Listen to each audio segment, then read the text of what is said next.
One of the key aspects that led to the founding of the Garlean Empire was the oppression of the Garlean people. As before the discovery of ceruleum and the development of Magitech, they were effectively defenseless against all the other races found on the source. And the reason for this wasn't a lack of capable warriors. In fact, the opposite was often true, as pureblood Garleans tend to be exceptionally skilled combatants with physiques well suited for combat. However, those same genetics that make them capable warriors also doom them to be weak, as every Garlean is born with an inability to channel Aether, a trait which every other race is capable of. Now you may be wondering, why is the ability to channel Aether so impactful? Well, there are actually a number of reasons, such as the ability that the Garleans struggled with the most, magic. You see, by channeling Aether, you're able to disrupt the natural state of either your own Aether or the ambient Aether found around you, and by doing so you're able to manipulate it to achieve a desired result, a process which is known as magic. For example, if a thaumaturge wished to attack their enemy with fire, they could use their own internal Aether to enhance the ambient fire Aether found around them, and then direct it at the enemy, leading to a fiery explosion. And needless to say, being bombarded by the literal elements wasn't something that the Garleans could handle, but while it was their greatest obstacle, it wasn't their only one, as Aether isn't just used for magic. In fact, basically every job that we have access to utilizes Aether in some way, shape, or form. Take monks as an example. By channeling their internal Aether, they're able to open up their chakras, allowing for more Aether to flow through their body, which vastly increases not only their physical capabilities, but also allows the use of special techniques. And what this meant for the Garleans is not only did they have to face magics that they couldn't counter, but also martial combatants that could enhance their bodies and use special techniques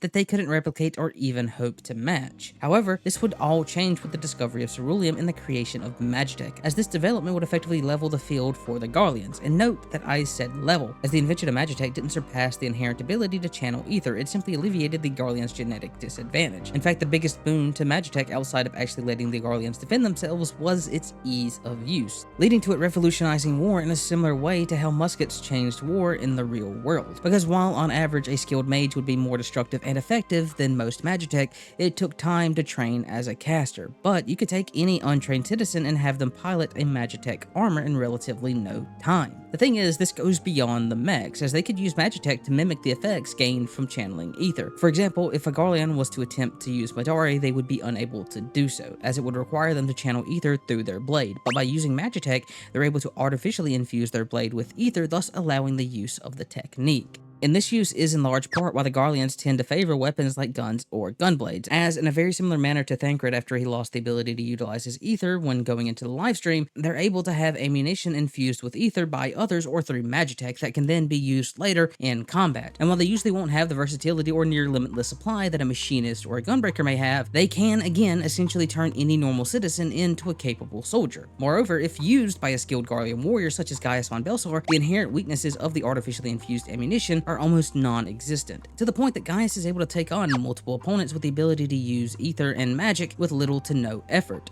using special techniques almost identical to those utilizing Aether. Which brings us back to that initial question posed in the title. Despite the fact that Garleans are easily one of, if not the strongest race on the source with a natural talent for combat, they are all but useless, as their inability to use Aether made whatever advantages they had void, to the point that they couldn't even begin to stand against the other races, even though they were often physically stronger and or better fighters. In a way, the Garleans' inability to utilize Aether almost serves as a balance, as once a method was developed to compensate for this disadvantage, they almost instantly became unstoppable, going from a people constantly forced from their homes to a mighty empire that conquered multiple continents. Now imagine if they never had the inability to channel Aether. How different would the history of the source be? And the answer to those questions serves to answer our initial question, as there is no better representation of the importance of the use of Aether than those who lack the ability.